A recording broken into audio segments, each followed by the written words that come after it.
Let me say good afternoon to everyone. Hello. Oh, man. Hello. All right, good deal, good deal. Look, it's my pleasure to be with you this afternoon. Thank you for a very gracious introduction. I'm a cool, but U of H has come a long way since I was there. Do you know they now have like 8,000 people, 8,000 students living on the campus? When I was there, that was not the case. But more importantly, they've got a number of restaurants at the dormitories. That was not the case when I was there. Okay? And I'm a product of Acres Home, the FOFO. So even while I was at the University of Houston, my mom was sending me food because I lived on campus. But that was then, this is now, and the U of H has come a long way. And yes, I think people better know me for the Astros and the World Championship. Give it up to the Astros,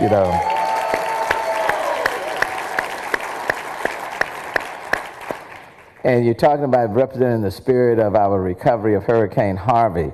More water fell on the region than on any city in the country's history. A lot of water, 30 trillion gallons of water fell on the city of Houston, quite a bit. But if and I want to thank many of the employees who are here from the city of Houston. If you're a city of Houston employee, just raise your hand just so I can see where you are. Oh, good deal. And since I've identified, Houston employees, I think that was Roy back there at that table, right there at the back. Roy's told me that we are treating him very well. I said, look, are there any complaints? Being a city of Houston employee, said, no, this department is treating me very, very well. So I appreciate that, Roy. I'm going to text you later on this afternoon. I appreciate that. And then I had a chance to meet Lisa Alanis. Where's Lisa? Lisa is the Employee of the Year. Did I get that right? So come stand up. You're the Employee of the Year. Stand up again.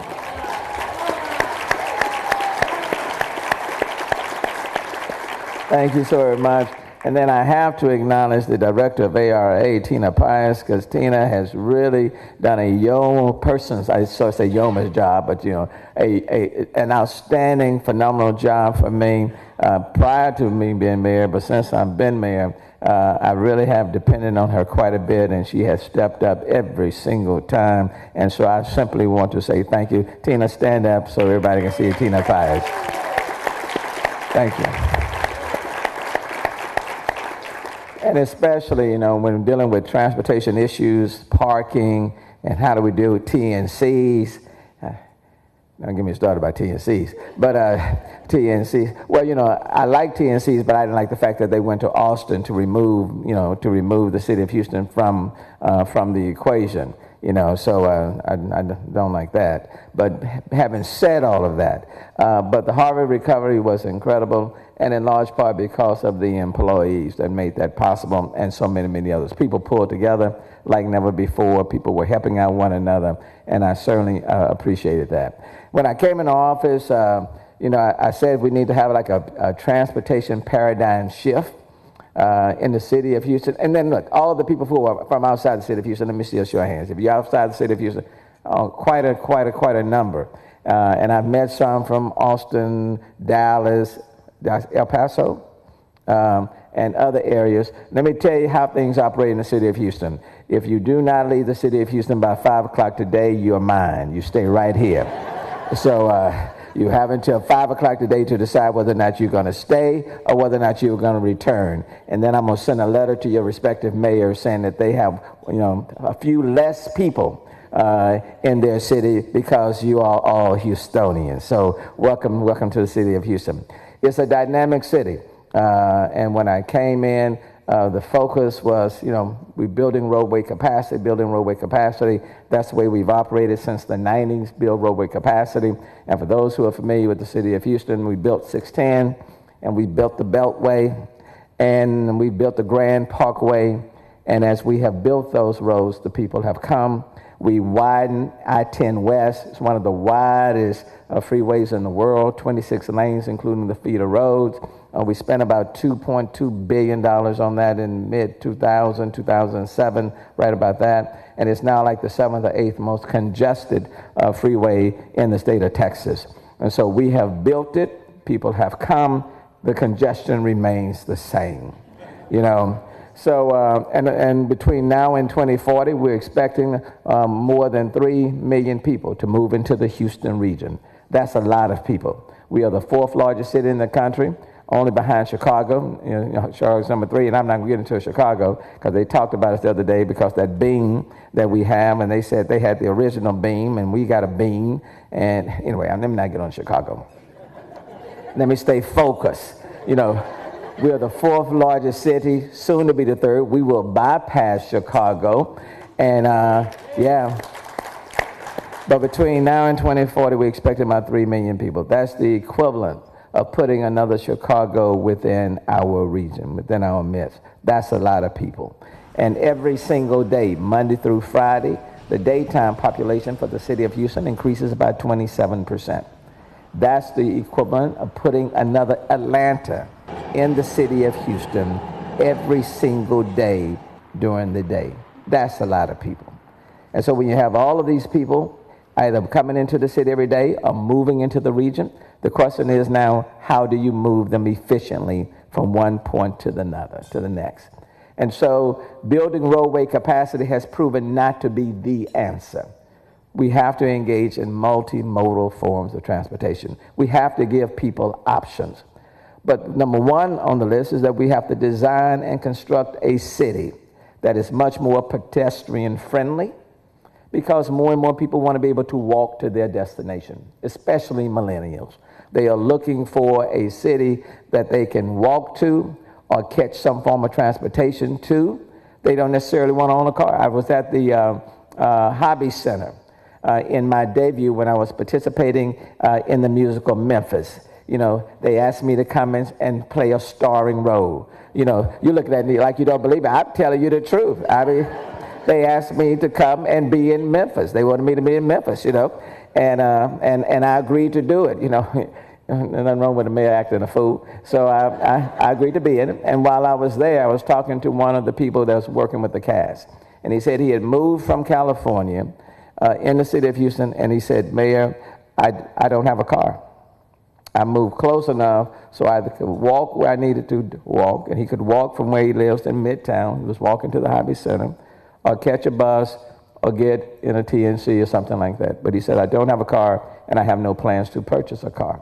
Okay, young man. So there are many people who want to be able to walk to their destination. So we have to design and construct a city to do that. There are more and more people who want to ride their bikes. And so we have to provide that infrastructure. And we're working to do that. And then at the same time, whether it's light rail, commuter rail, BRTs, bus rapid transit, we're needing to do that. And so on Post Oak, we're working, the focus is on constructing those BRT lanes. And so we're doing that. We have to offer people options. And we just cannot rely on one form of transportation. And unfortunately for the city of Houston, we're getting off to a late start. But we do have to catch up. It has to be modal. And then where do people park? Okay?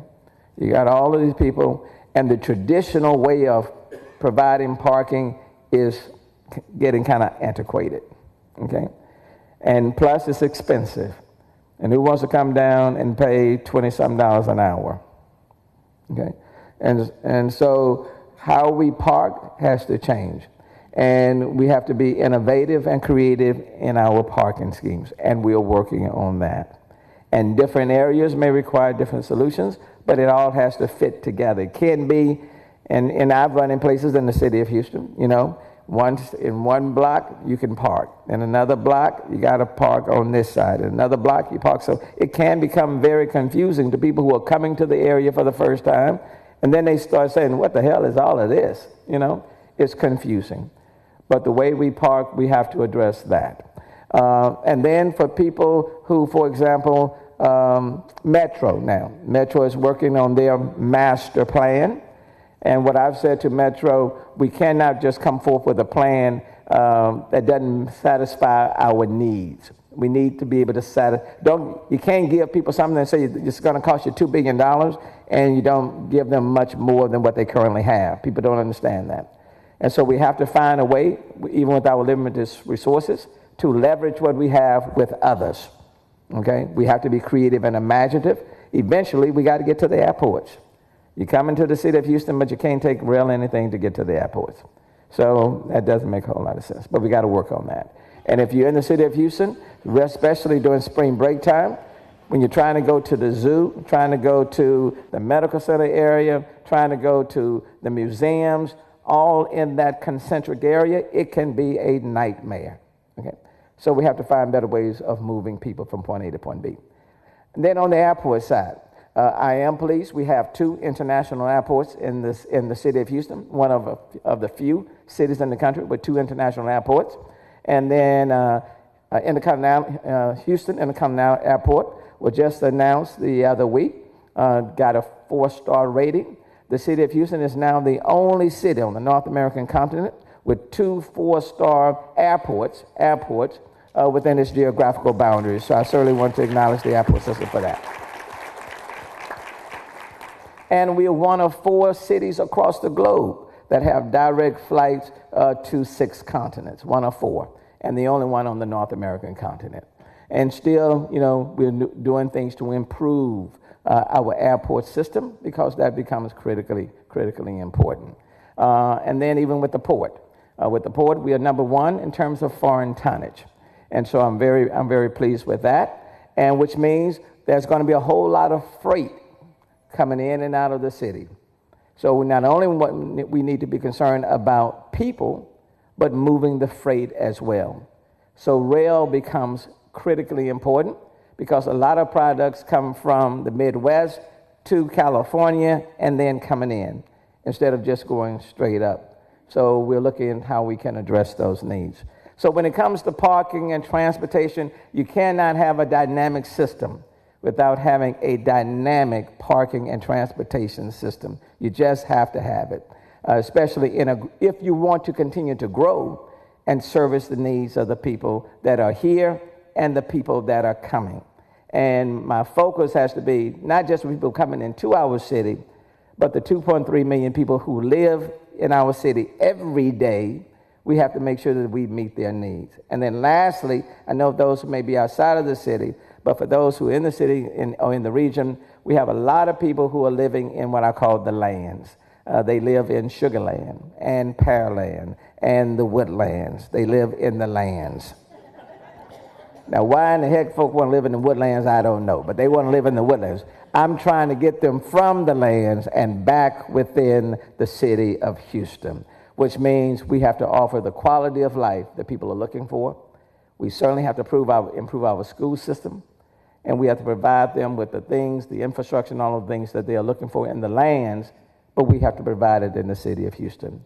And quite frankly, this group is a vital component of making that happen. So I want to thank you for being here. I want to thank you for allowing me to be here to say a few words to you. I want to thank this organization for the contribution that you made to the Hurricane Harvey victims. I certainly appreciated that. We still have about 2,100 individuals that are in hotels on FEMA vouchers, still, 7 months later.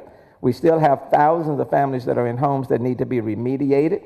And I'm especially sensitive to our seniors, people with special needs, people in low-income communities, and quite frankly, middle-income families that have exhausted all of their resources and they are waiting for assistance themselves. Because oftentimes you can talk about one group, but quite frankly, this storm impacted, if you were low income, it pressed you down further.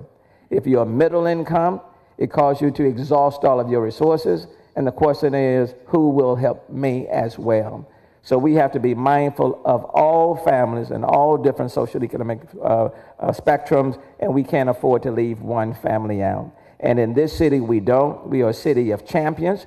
The Astros demonstrated that. They played the New York Mets the Saturday immediately following the storm, played a doubleheader on that Saturday, won them both. And then they played Boston and kicked their behinds. And then they played those arrogant New York Yankees and kicked their butts. And then played, those, refined Los Angeles Dodgers and took them out. And now we're ready to start a new season. And because we are a city of champions, we will win again. Let me just go and put that out. And then for the Houston Rockets, they are hot. I mean, if you're not living in the city of Houston, don't you just, you just say, I got to get to this. I got to stay. Don't you want to stay? I know you do. I know. Plus, they voting on me next year, so you know. Now, if you don't want to vote for me, you know. But thank you all so very much. But transportation, transit, mobility, parking, those are issues, quite frankly, that people will vote on, because who wants to be stuck in traffic? And then last thing, autonomous vehicles. That's coming, innovation, creativity, and all of that. TNCs, we got a lot of vehicles that are on the road. And we're going to have to figure it out, because with TNCs, autonomous vehicles, in many ways, they pull from what we're trying to do with Metro and the traditional public transit system. Because if you don't have to park and you can just call Uber or Lyft, doesn't mean the traffic is going down. In fact, quite frankly, the traffic can go up. Okay, it can go up. But the infrastructure remains the same. So you got the wear and tear on my streets. But since they're regulated by the state, okay, it makes it very difficult for local municipalities when you're regulated by the states, but you're traveling on my streets. And there are a lot more of them, so congestion is all on the place. And then you're working against the public transit system, so we've got to work that out, okay?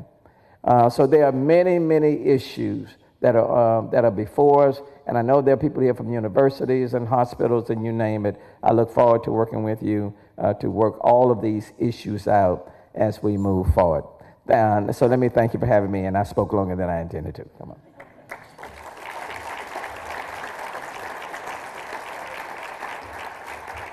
Peter, let me present this to you. I'm not going to read it in full, but it's to the Texas Parking and Transportation Association. Let me just say, whereas since 1987, the Texas Parking and Transportation Association has been a vehicle for individuals engaged with parking and transportation business in municipalities, hospitals, airports, universities, and parking authorities. And then it talks about a lot of the other things that I've already talked about, And then it goes to the famous line, therefore I, Sylvester Turner, Mayor of the City of Houston, hereby proudly proclaim this day as the Texas Parking and Transportation Association Day in Houston, Texas. Congratulations to all of you for what you did. We got something for you too. Take a picture down here. Oh, you got something for me? Well, I know that $5,000 is not for me. Well, it's not. It's for the Hurricane Harvey Relief Fund, which is even better. So thank you so very much.